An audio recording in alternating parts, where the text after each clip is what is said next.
The title that we will be discussing today is The Apparitionists, a tale of phantoms, fraud, photography, and the man who captured Lincoln's ghost by Peter Manseau. The book tells the fascinating story of spirit photographer William Mumler, whose images simultaneously featured subjects both living and dead. Mumler captured the imagination, hearts, and ire of many in the early days of photography in the wake of the Civil War. And the author has written a unique and remarkable account of Mumler and the cultural and historical context in which he worked. And we will, as always, draw a name to receive a complimentary copy of the book after the presentation. In addition, after the presentation, we do have a representative example of spirit writing that comes from the local history and genealogy section, as well as a sample book on that topic as well for your review on our side table. Our guest reviewer today is Heather Shannon, Associate Curator, Department of Photography at the George Eastman Museum, and Heather has brought her colleague, Nick Brandreth, the museum's Historic Process Specialist. And Nick will help outline some of the more probable ways that the spirit photographer Mumler created the images that featured the ghostly presence of lost loved ones alongside his living subjects. Because today, in 2018, even the experts can't definitively say how Mumler created his unique imagery. Please join me in welcoming Heather and Nick to our podium.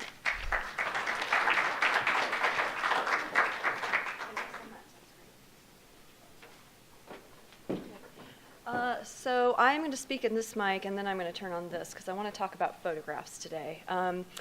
But more than anything, first of all, I want to thank John Rumsey for finding me and asking me to be here today. And also, I would like to thank Susan for being such a gracious host. It's a great honor to be speaking at a public library. Before I was a curator, I was a librarian, and I'm pretty hardcore. I really believe in the work of public libraries and of good people like you who support the mission of learning and reading. So I don't know about you all, but as I read Manseau's book, I kept wondering to myself, when is this guy going to tell us how Mumler did it? And of course, he withholds that from us, probably for a very good reason. I read on and on and on and on and on, and I loved the book, so it wasn't a punishment to have to read on and on and on. But so at the George Eastman Museum, of course, we have a historic process department or unit. Nick Brandreth, as Susan mentioned, is a historic process specialist, and he works with his colleague Mark Osterman and mine too. So I went to them and said, well, guys, the spirit photographs weren't made through double exposure, and Nick will explain this later. So how did Mumler do it? So basically, I commissioned them, and then I pestered them to death to come today to talk to you about it. So we're going to start with Nick, and then we're going to go back to me. This thing's working too? All right. Hello, everybody. So my name is Nick Brandreth. I'm the Historic Process Specialist at the George Eastman Museum. And when I'm not historic process specializing, I happen to dabble in spirit photography myself. So before we get going here, I'm going to make a spirit photography or spirit photograph right here in front of you. So if you look, we have a regular glass plate negative. Do you see any ghosts on that plate? Yes, well, I see a woman, but I don't see a ghost. Okay, so there's your ghost picture, right? So here's my printing frame. Okay, there's nothing in there. So nothing in the printing frame. So what I have to do now is I have to put my light-sensitive piece of paper in there. So I'm going to take this out. Fortunately, it's a special type of printing process, so I can quickly handle this underneath the regular light of the room, and it won't expose and turn back into silver metal. So what I'm going to do while Heather presents is I'm going to turn on this special spirit lamp that I brought here, okay, and this is going to harness the spirits that supposedly haunt the library, and we're going to see if we can make a picture happen right in front of us here. So we're going to turn on that spirit lamp, channel all that good juju right there, and maybe we'll see a ghost in a little bit. Heather?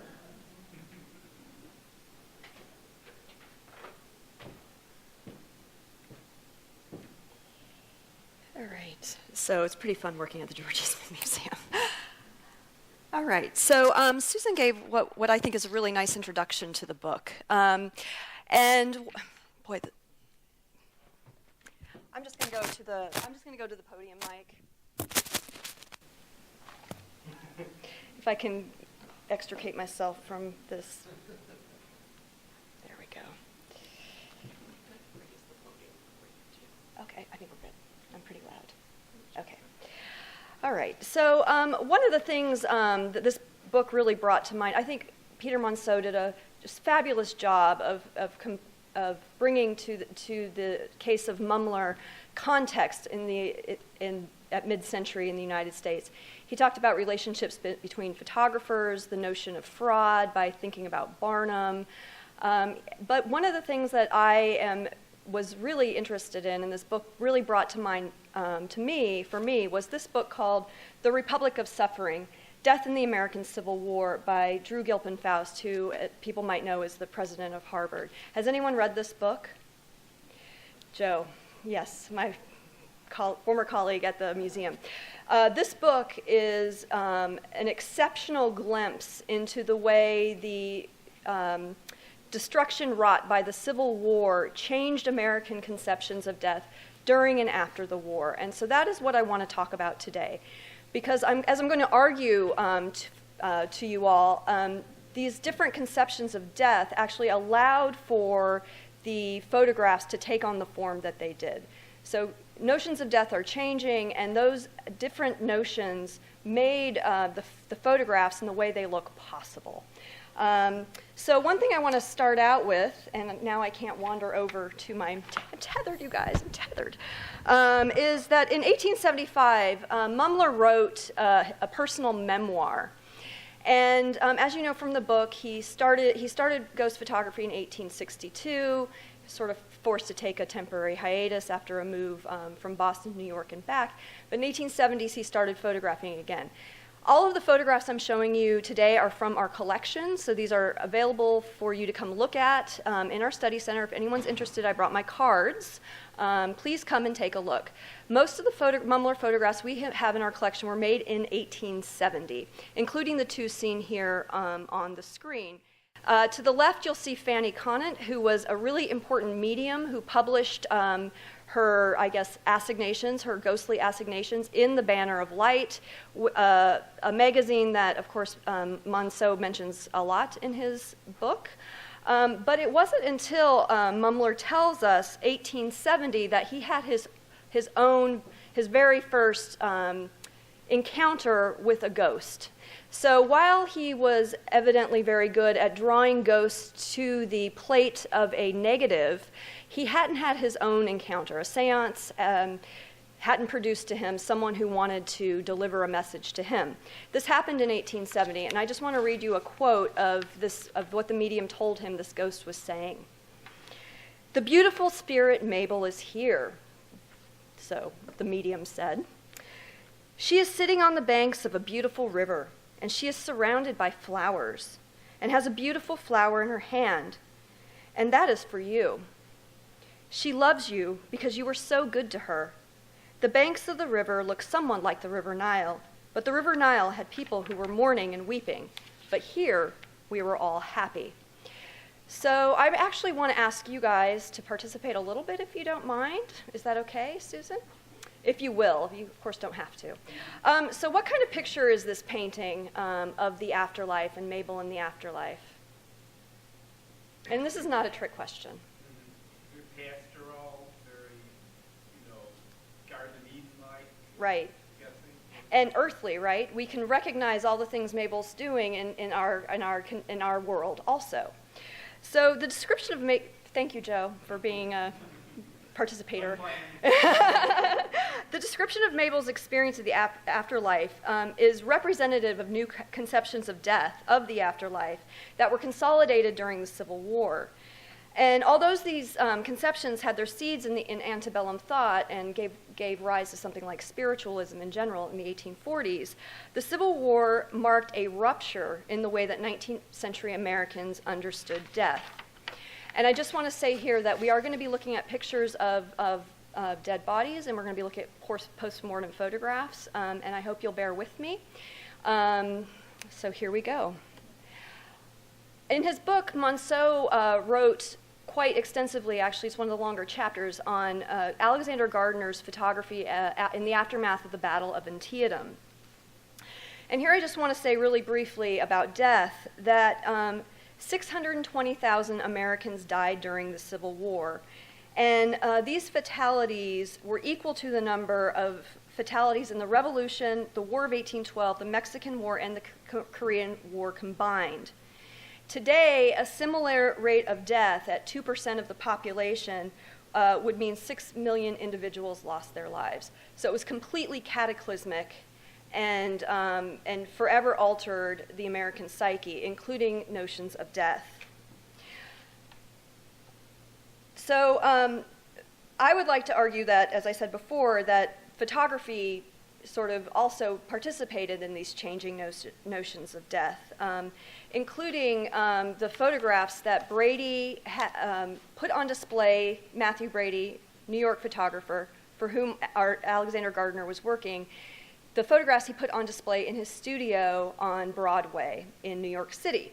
And does everyone remember reading that part of the chapter where the critic in the New York Times in 1862 said, oh, it's as if the bodies were laid out on the streets of Broadway, and if they really were, the ladies would have to, gingerly take up their skirts and tiptoe around them? Well, the article actually continues, and I want to read what I thought was a particularly sort of wrenching passage that this critic wrote. And keep in mind, the Americans hadn't seen this carnage. They had read about it. They'd probably imagined it. But these photographs really made this carnage come to life. Pictures of destroyed bodies decorated the studio of this important photographer. So he writes, with a magnifier, can we make out the features of the dead? And his answer to this is yes. What happens if a woman recognizes her husband, son, or brother? How can a mother bear to know what the boy whose slumbers she has cradled and whose head her bosom pillowed until the rolling drum called him forth? And then he goes on to describe how she's deprived of touching the corpse, of kissing his lips once more, of sweeping the blood-soaked hair from his brow and washing him and preparing him from death. All this speaks to the fact that death in the 19th century was something that you did at home. It was wrapped up with domesticity. And here you'll see two photographs of post-mortem views from our own collection, and I know Joe is familiar with these. So in the 19th century, people died at home, and this was all part of the idea of the good death or the art of dying. And you were taken care of by the women in your home, and this was a comfort to those left behind because they could know that their loved one died peaceably, that they had managed to deflect the temptations of the devil as they were about to expire, that they avoided despair at their imminent demise, that they were Christ-like upon death visiting them, and finally that they had prayed. In addition to this, one's final words upon death were very important to 19th century individuals. This is because these final words sort of wrapped up a life and gave it meaning. It gave people a way to understand the narrative arc of that person's entire life. So people died at home, surrounded by the people they loved, and it was women's work to usher someone over to the other side. So when people died on the battlefield of the Civil War in great, great numbers and under harrowing and violent circumstances, this caused a lot of anxiety. How did they know how their loved one lived? What were their final thoughts? What were their final words? So family was very important, and families were, of course, blown asunder by the Civil War. And here I just want to give a few examples of earlier postmortem photography. The photograph on the left is actually daguerreotype, so a unique shiny image in a mourning brooch that a woman would wear while she was in mourning. And on the left, I'm not sure if that's actually postmortem, but I'm guessing it probably is. That is a bracelet woven out of hair. So if we remember the book, Monceau mentions that Mummler's wife was a hair weaver, and this is the kind of jewelry that she made. And this was these sorts of jewelry was associated with death and dying. So at the same time, this notion of the good death was being undermined by the Civil War. There were also, people started thinking of different ways that one passed over. So prior to the Civil War, just prior to the Civil War, during the Second Great Awakening, it was, done cooking? Okay, all right. So the distance between this world and the next came closer together. So prior to the mid-century, Americans, when they thought about death and the afterlife, they thought about their relationship with God and what it would be like in heaven with God. But just prior to the Civil War, but consolidated during the war, was this notion that in the afterlife you'd be reunited with your loved ones, with your family and friends, and that you would meet them there in their prime. And their bodies would be whole. We would still sort of have the same kind of bodies we had now. They would be recognizable, and that you would spend eternity with them. So while God was still important, this idea of domesticity made its way sort of into heaven.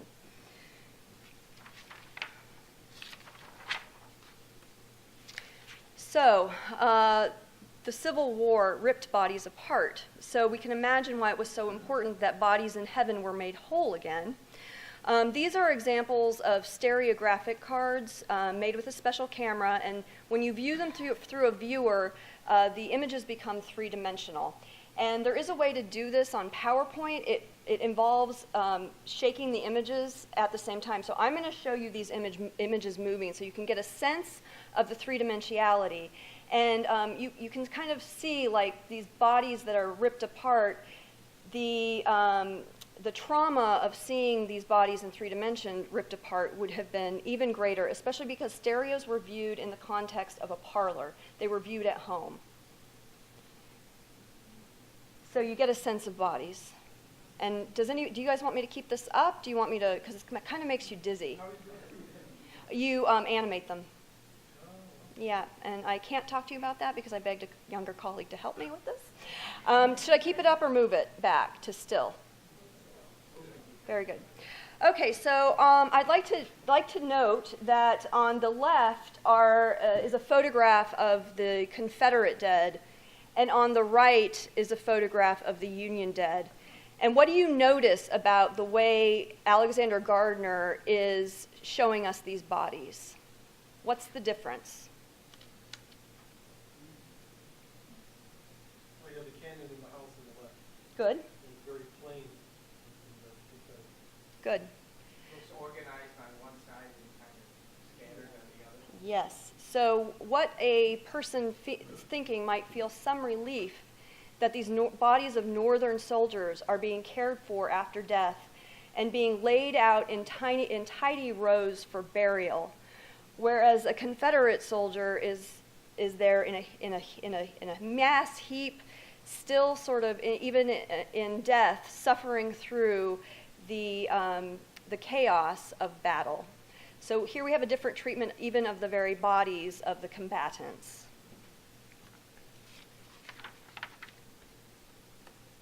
And this one, I'm just going to show you 3D again. Many soldiers, as you all know, had to be buried away from home, and a lone grave on battlefield of Antietam. And while it was a lone grave, it was a grave nevertheless. So a mother, a sister, a younger sibling, a wife would feel some relief that perhaps her brother, sorry, I forgot all the, body was interred and treated with care and respect and buried. And this photograph, whoops, that's not the photograph, this is the photograph. So this photograph, and this has to do with the sort of idea of good death on the battlefields of the Civil War. So after the Battle of Gettysburg, an ambrotype of this photograph, so this is a reproduction of a unique image. An ambrotype of these 3 children was found clutched in the hands of a Union soldier. And a doctor who was attending the scene became very fascinated by this ambrotype, and so he took it back to Philadelphia and he, in various newspapers, published the account of this man who was clutching these children. He published a description of the children. He couldn't reproduce the image in a newspaper at the time. He eventually found the wife of the man who had passed. But when he wrote this article in October of 1863, just a month after the end of the Battle of Gettysburg, he writes, "A Union soldier was found in a secluded spot on the battlefield." So here we have a peaceful death, where, wounded, he laid himself down to die, in peace, presumably, right? You see how all this is written. In his hands, tightly clasped, was an ambrotype containing the portrait of 3 small children. And as he silently gazed upon them, his soul passed away. And then he goes on to sort of say, wouldn't it be amazing if the family of this dead were to come in possession of the original photograph? And then he ends, "It would prove to the children that the last dying thought of their father was on them." So here we have photography sort of participating in the recreation of a domestic death.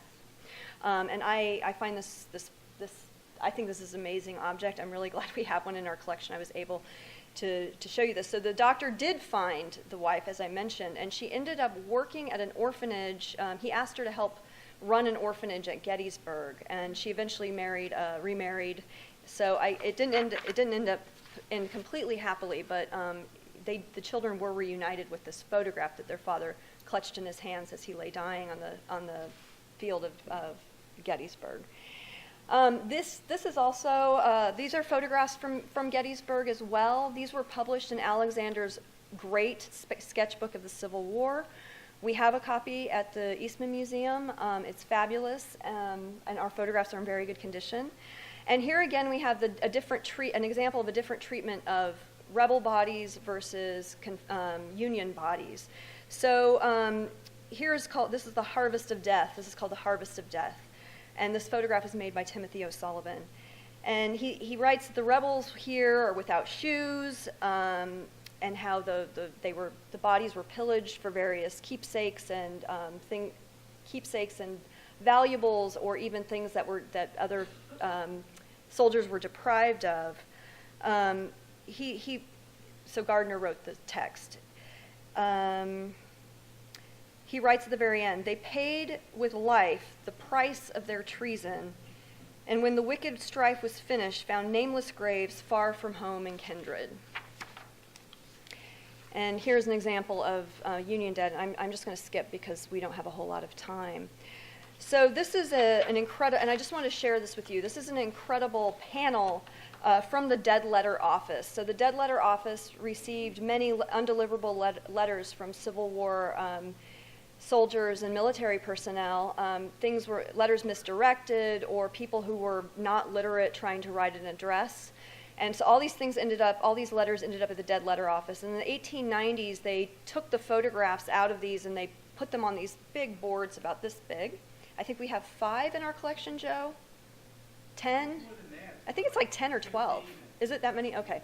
We have a lot. And they posted these up. So decades after the Civil War, the United States government is still trying to reunite people who may have survived or may not have survived with their family members. It's also here I'd like to just bring back in spiritualism. The Banner of Light actually continued to publish visitations of the Civil War dead to Fanny Conant and other mediums who worked for them, about 10 to 15 years after the end of the Civil War. So even though the Civil War ended, this notion of the afterlife and the unknown and what happened to a loved one continued through the end of the century. So here, this photograph is also from about 1870, and I thought this was a nice way of thinking about what that big poster board of carte de visites and tintypes would mean to someone who lost their son. And here we have someone, and yes, right now I'm spinning a bit of a yarn. I don't know who this young man is meant to represent, but we might assume a son. And given the date of the photograph and the age of the young man in it, we might assume or imagine that he was a victim he was a casualty during the war. So here is an example of postmortem photography for children, which began basically just at the very beginning of photography. Right after the announcement of the invention, people started photographing their recently deceased relatives. And of course, although mortality rates in the 19th century stabilized and then lifespan became longer by the end of the century, children it was unsure that most children were going to make it out of childhood. So actually, child postmortems are quite common, and we have an incredible collection of postmortem photography, which includes quite a bit of photographs of children. And here is another comparison where we think about this loss and dying children sort of being part of everyday life, how meaningful it was for a sitter to have his or her child return in the context of Mumler's studio to give comfort to this mother or father. And this actually, the tintype on the right is actually not by Mumler, but is a very good example of spirit children visiting a grown adult. All right.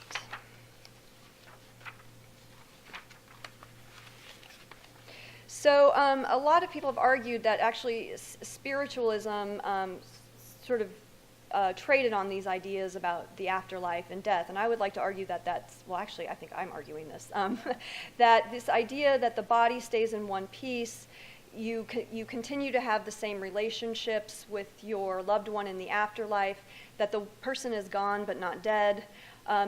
All these ideas, these changing notions of death, I argue, informed not only made people primed for something like the phenomenon in spiritual photography, but also probably influenced the way these things look. So now that we have a body that doesn't decay but lives into the afterlife, it's possible for them to appear in a photograph. And I know that you all read in Manceau, but people were so desperate to be reunited with their loved ones that they would send photographs of themselves to Mumler, and he would photograph the photograph and hope for a spirit to appear or to come to the photograph of the living. And this is our Mumler photograph of Mary Todd Lincoln, and you will see that there is no spirit here. This is made in 1965. And you'll see that she wasn't visited upon this. She wasn't visited by Lincoln himself or their son upon one of the visits she might have made to the studio. So just because you showed up doesn't mean the spirits came. And I can talk about this later, but I want to turn it over to Nick. So, see if anything happens while we're... So I'm going to pop this open. Tell me if you see anything.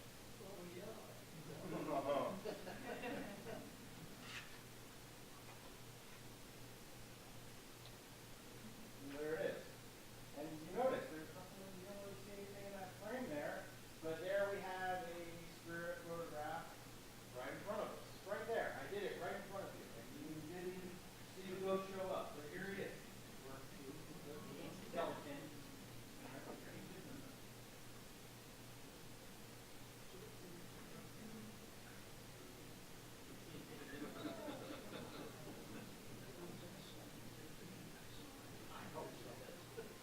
Everybody get a chance to see it? And I thought he was supposed to come back with a full, that's a skeleton. Well, so I'll explain in a second here. So what we have here is, yes, we did make a spirit in front of you, but essentially what I did is because we know, now, there might be ghosts. I'm not going to say that there's not, but to capture ghosts on silver metal, on a piece of paper, is quite difficult, right? So how would someone like Mumler do something like this? Well, it's a sleight of hand, it's a magician's trick, really. And what I did was, and here's the print, you can go ahead and pass that around. That's going to eventually print out and it will disappear. But what I did was, I have my printing frame, and the printing frame is made up of three things, and I'm going to show this on the screen here. But I have my piece of glass that goes on the front, so this would sit there. And now we have several theories how Mumler may have accomplished this. Well, what I did, and what Heather just said really made it easier. People were so desperate to be reconnected with their loved ones that they send a photograph of themselves and expect a ghost photograph back. That's the easiest. Now, if I have to do this right in front of you, it's more of a trick, and it's more about the sleight of hand, so it requires a little bit more finesse there. So here is the skeleton on a piece of glass, okay? Now, it's not as thick as this one is, but what we did was we made a very faint image, and we toned it with sodium sulfide, okay? And the sodium sulfide gives it a very brown color. So if you notice when I walk past you here, that it makes it, if the light's at the right angle, it's a little bit harder to see when something dark's behind it. Now, if I'm a photographer in the 19th century, that means I have a dark room close to where I'm working. So if I brought you into the dark room to show this to you, if I have everything set up ahead of time, now I'm just assuming the person who came in to see this wasn't in on the stick, you know, but if you are in on the stick, okay, I bring you in, and what I actually did was, right in front of you, is I had the negative waiting in my pocket here. So as I say, here's your blank negative, and here's your blank printing frame, I know which side it has to go up. So I just put it down there, and now it's done right like that. I load it into the frame, and you have it here like this. So I'll show you a few examples here up on the stage. And this kind of breaks it down a little bit easier for everyone to see. So you have your clear piece of glass all the way here on the right. In the center, you have the skeleton, which has been toned with the chemistry, and then furthest on the left there, you have the, or I guess it's the right, you have the antique negative. That is a sort of period-specific negative, so it's made with the wet collodion process, which is what he would have been using. And the prints themselves would have been one of three types of print. It would have been a salt print, an albumin print, or a collodion chloride print. What you're passing around right now is collodion chloride. All three processes, while slightly different from one another, rely on the same types of chemistry to be made. And the types of chemistry that you're using, this silver chloride, it's based on having an excess of silver there. So who's made a print in the dark room in their lifetime? Anybody right there? Okay. You've made a print, you expose it to light, you put it in the chemistry, it shows up. Because that's called a DOP process. So that's developed out process, which means you use a chemical to turn that silver back into metal. Where here, the act of being pummeled by a strong light source converts that light back into metal. So what you see is what you get. So it's right in front of you. So it can't be a double exposure where I can slide something in sneaky. So everything has to happen in that printing frame. So the two theories we had was he had some sort of sleight of hand while he's making this print in front of someone. So you can see with a light background behind it, it's quite easy to see that the skeleton, or now just imagine if that was another negative with a loved one on there, right? When I place something dark behind it, it's very hard to see. Where would you be processing this picture? In your dark room. So if it's dark, and I have a dark floor, and I just hold that at the right angle, right? I could say, okay, look, there's no ghost here while this is happening. Okay, here's an example in the dark room. It might be a little hard to see there, but if you can kind of see on the right there, that's where the skeleton is. And then when I move it to a darker area in the dark room, you can't see it, so it's not there. So that's our theory, is that either if it's not two plates, that he would have actually had the image on the plate already, and then you can pour another layer of collodion on top of that and go ahead and make the image right there. And you would just have to know in your mind, you know, sort of mask off a section where the ghost is going to be. But if we had to bet on it, I would say that there's two plates. One would have been toned, so it was very dark, so it would have been hard to see in the dark room. And again, this is only if you had to try to do this in front of an audience to convince them. Like a magician, you know, here's my trick. So while you're looking over there, something else is happening. But if you're a desperate partner to someone, husband, wife, mother, father, and I have to know that they're okay, and you send them the picture, that's even easier because I don't have to show them. Just stick it right in there, and, you know, you can have your assistant do them all day long as you check your mail. So here is an example of it as it's printing out. You'll notice sometimes they're sharp, sometimes they're soft. If they're soft, though, how do I say this? We printed this with a point light source, so the light is right on top of it. So it's going to be very sharp because the light's all coming from one direction. Typically, these are printed outside in the sun or on the shady side of a building, okay? And you might use tissue paper over the top of it, which would soften the image as well. Or if you had that glass stacked out like that and you're printing in the sun and you move it around a little bit, the softness of the image also leads us to start to believe that it would be two pieces of glass in there, because the image that's in contact with the paper is always going to be crisp and very sharp. But if you have that ghost image stacked on the other side of that, it's going to have a little bit of softness to it. And here's the setup. So this is our coworker Mark Osterman's studio and how this would have been working. So you can see the camera there in the back and the skeleton draped with the tool cloth there. And it's photographed against the dark area of the studio, so it's you just get the highlight information. And you would have done the same thing if you were photographing a person or re-photographing a image. You want to just make sure it's essentially has something to mask it out, so you only get that clean information of what you're trying to shoot. And it makes it more convincing, because then it really looks like it's standing out there. So there's a close-up of that. And that's basically it. So I'll just show you this one more time, though. You have your stack, so your piece of glass that goes on the bottom of your frame, your skeleton, and your negative.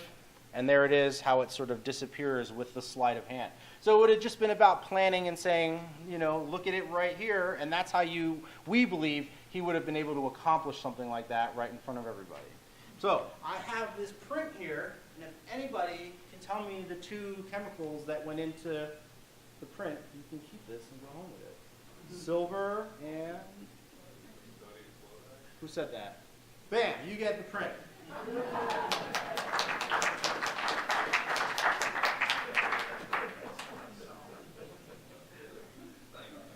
the other one's floating around, you can keep that, bring it home and throw it into the picture. But if you're interested in this and anything else, we teach a host of different workshops on how to make and do your own photographs from scratch. Everything's available on the museum's website, and you don't have to know anything about photography. You just have to have an appetite to learn something new and different. And yeah, we do have some brochures with us. So, there you go.